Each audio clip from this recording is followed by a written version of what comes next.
성경을 읽어야 하는 분명한 이유. 존 라일. 마지막으로 성경은 인생의 마지막 순간을 위로 가운데 맞도록 하는 유일한 책입니다.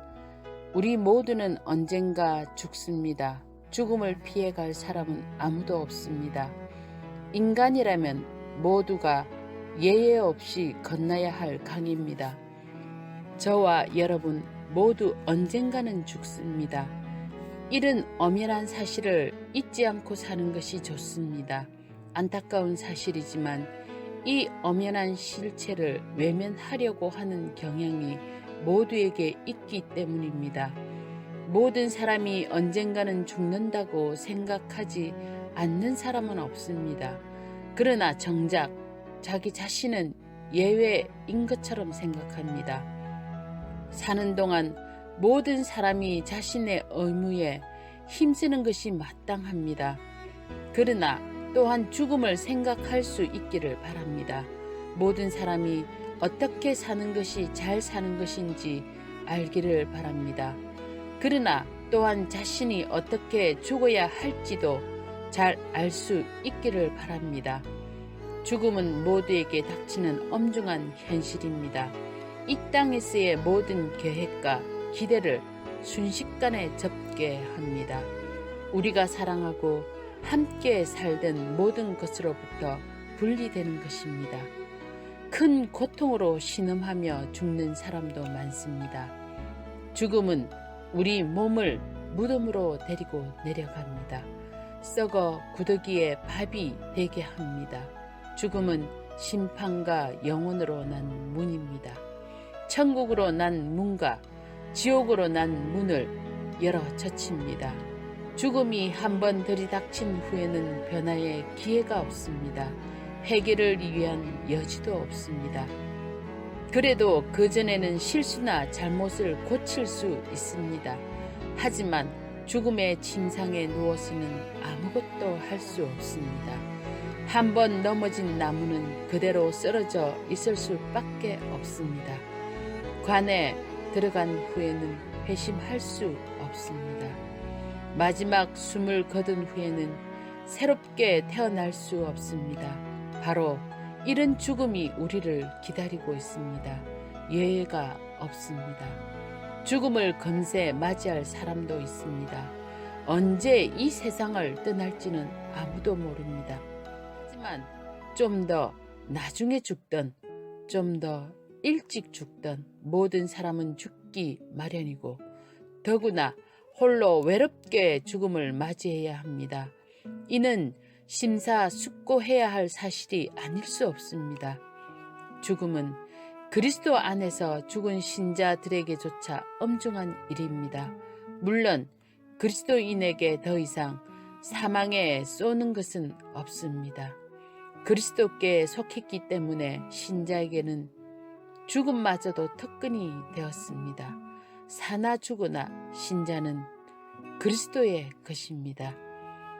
이 땅에 살 때는 그리스도께서 그 안에 거하십니다. 죽어도 그리스도와 함께 있을 곳으로 갑니다. 신자에게는 사는 것이 그리스도니 죽는 것도 유익합니다. 죽음을 통해서 많은 시련, 즉 연약함, 몸, 부패한 마음, 미혹하는 마귀, 미혹하고 핍박하는 세상에서 벗어납니다. 죽음은 신자를 많은 복락으로 누리는 곳으로 나아가도록 합니다. 이 땅의 모든 수고를 그칩니다. 소망으로만 간직하던 기쁨의 부활이 이제 확실하게 미래의 사실로 변합니다. 구속된 거룩한 영혼들과 함께 합니다. 그는 이제 그리스도와 함께 있습니다. 이 모든 것이 사실입니다. 그럼에도 신자들에게조차 죽음은 엄중한 일입니다. 혈과 육은 본성적으로 죽음에 움츠러들게 되어 있습니다. 우리가 사랑하는 모든 것을 던지고 떠난다는 사실을 감당해야 한다는 것은 감정적으로 여간 어려운 것이 아닙니다.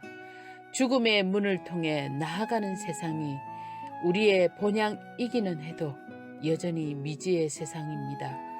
죽음이 신자들에게 전혀 해를 끼치지 않고 심지어 법과 같이 되었지만 그렇다고 죽음을 대수롭지 않게 대해도 된다는 말은 아닙니다. 죽음은 항상 엄중하게 대할 수밖에 없는 사건입니다.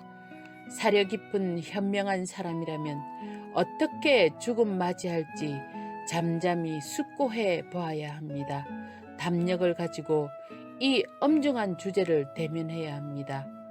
우리가 치달아가는 이 마지막에 대해 몇 가지를 말하겠습니다. 잘 들어보십시오. 세상에 유익하다는 것들로는 죽음으로 내려가는 사람을 위로할 수 없습니다. 캘리포니아와 오스트레일리아의 모든 금으로 이 어두운 사망의 골짜기를 밝게 하지 못합니다. 많은 돈을 들여 탁월한 간병인과 약을 구할 수는 있어도 죽어가는 자의 양심과 마음과 영혼의 평화를 사줄 수 없습니다. 사랑하는 가족과 친구, 종들도 전혀 위로가 되지 못합니다. 여러분, 육신의 필요를 정성껏 채워줄 수 있을 것입니다. 침상 밑에서 뜬 눈으로 밤을 함께 지새우면서 온 정성을 다해 간병할 수도 있습니다. 머리맡에 베개를 부드럽게 해주고 꺼져가는 육신을 품에 안아줄 수도 있습니다. 하지만 여러분의 생각까지 시중 들지는 못합니다. 괴로운 마음의 고통을 멈추게 하지 못합니다. 하나님의 목전에서 두려워 떠는 양심을 가려주지는 못합니다. 세상이 주는 즐거움은 죽음으로 내려가는 사람에게 전혀 위로가 되지 못합니다. 화려한 무도장, 즐거운 춤, 한밤의 향연, 엠섬 경마장의 흥분, 카드놀이, 오페라 극장의 특색, 극장 가수들의 아름다운 목소리와 같은 것은 죽음을 남의 일인 양 생각하던 때 주던 감흥을 더 이상 주지 못합니다. 흥미진진한 사냥 이야기와 아슬아슬했던 전장에서의 무용담도 조금도 재미가 없습니다. 큰 잔치 자리와 요트 경주와 진귀한 것들을 펼쳐놓은 전시장에 초대를 받아도 아무런 위안이 되지 않습니다. 임종의 순간에 이런 것들이 모두 공허하고 허탄하며 자신을 위로하지 못한다는 사실을 숨길 수가 없습니다. 오히려 그의 양심의 길을 거슬리는 소음으로만 들릴 뿐입니다. 건강할 때 즐기던 이 모든 것은 죽음을 목전에 둔 상황에 전혀 맞지 않을 뿐 아니라 잔인하게 보이기까지 합니다. 마지막 원수인 사망이 해일과 같이 밀어닥치면 이런 것들은 그의 괴로운 양심과 마음을 손톱만큼도 막아주지 못합니다. 이제 곧 거룩한 하나님을 대면할 것을 알고 두려워 떠는 사람의 양심을 이런 것들로는 진정이 안 됩니다. 책이나 신문 역시 죽음으로 내려가는 사람의 시선을 다른 곳으로 돌리지 못합니다. 찰스 디킨스나 토마스 맥콜리의 탁월한 글을 들려줘도 아무런 소용이 없습니다. 타임지의 현란한 논설도 재미가 없습니다. 에덴버러나 캐틀리의 기사들도 관심이 없습니다. 풍자 만화나 만평, 신간 소설도 한 번도 덜쳐보지 않은 채 곁에 그대로 쌓여 있습니다. 이런 것들이 그의 이목을 끌던 시절은 같습니다. 건강할 때는 아주 재미있게 읽었지만 죽음을 코앞에 둔 지금은 아무런 흥미가 없습니다. 임종을 맞은 사람을 위로할 수 있는 유일한 원천은 성경입니다. 성경 구절, 성경의 내용을 담아내는 책만이 임종하는 사람에게 위로의 통로가 될 수 있습니다. 그렇다고 평소에 성경을 소중히 여기지 않았는데도 임종시 머리맡에 성경만 갖다 놓으면 위로를 받을 것이라는 것은 아닙니다. 안타까운 사실이지만 실제로 그런 기대를 가지고 성경을 머리맡에 놓아둔 사람을 너무나 많이 봐왔습니다.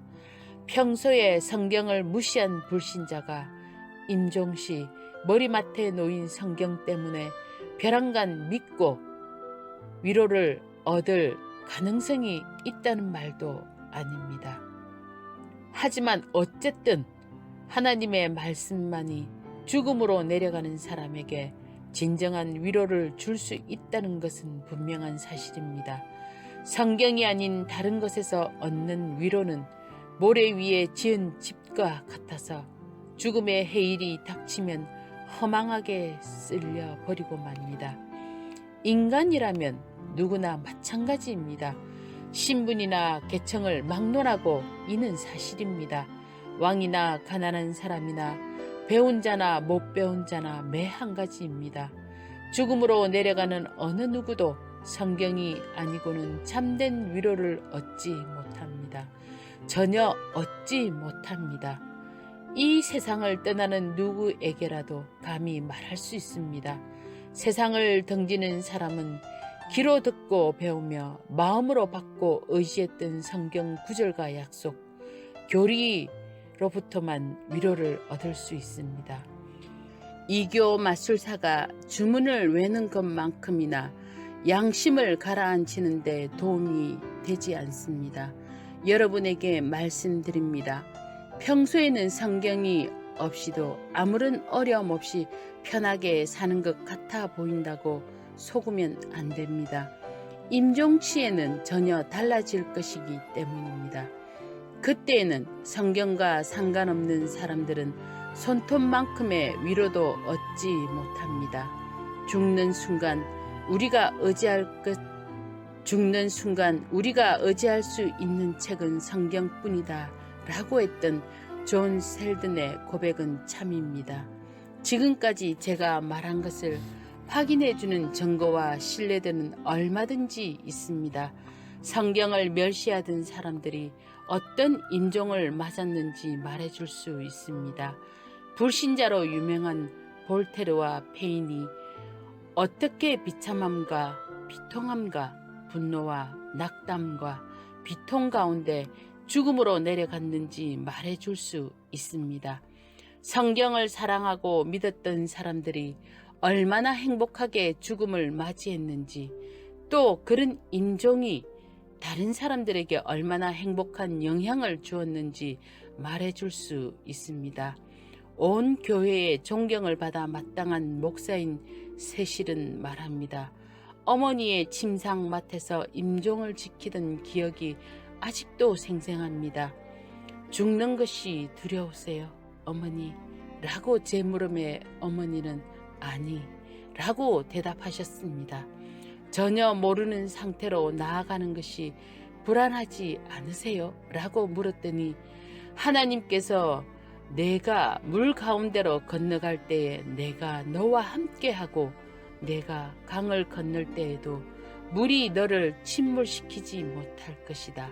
내가 불 속에 들어가도 거울리지 않을 것이며 불꽃이 너를 사르지 못할 것이다 라고 약속하시잖니.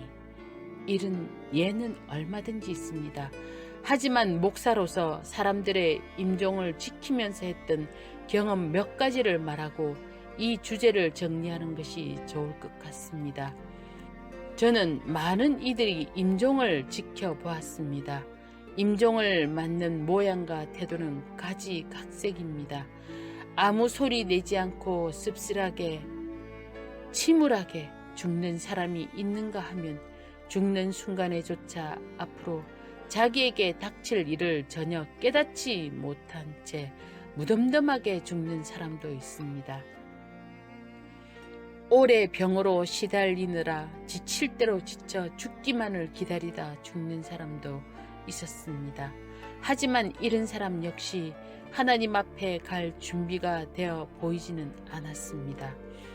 믿음의 반석에 굳건하게 털을 둔 증거도 없이 무턱대고 하나님에 대한 소망을 고백하며 죽는 사람도 있었습니다.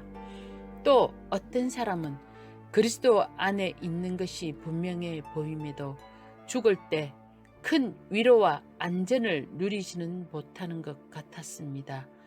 또한 말 그대로 존 번연의 철로 역정에서 그리스도의 미쁘심을 영광스럽게 의지하면서 죽음의 강을 건너는 불굴시처럼 소망을 확신하면서 죽은 사람도 있었습니다. 평소에 성경이 주는 평화를 누리지 못한 사람이 임종의 침상에서 참되고 견고하게 잠잠하고 합당한 평온 가운데 죽은 모습도 한 번도 보지 못했습니다. 제가 감히 말할 수 있는 사실은 이것입니다.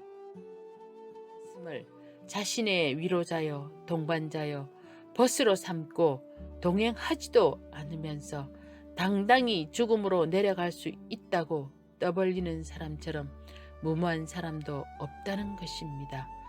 상한 갈대와 같은 영혼은 성경을 통했어야만 위로를 얻습니다. 성경이 주는 위로를 붙들지 않는 사람은 자기 영혼을 위해 붙들 것이 아무것도 없는 사람입니다. 임종을 맞는 사람을 위로할 수 있는 유일한 책은 성경입니다. 그리고 지금 우리는 바로 이 책에 대해 말하고 있습니다. 그러므로 여러분이 이 책을 읽고 있는지 여부는 결코 가벼운 문제가 아닙니다.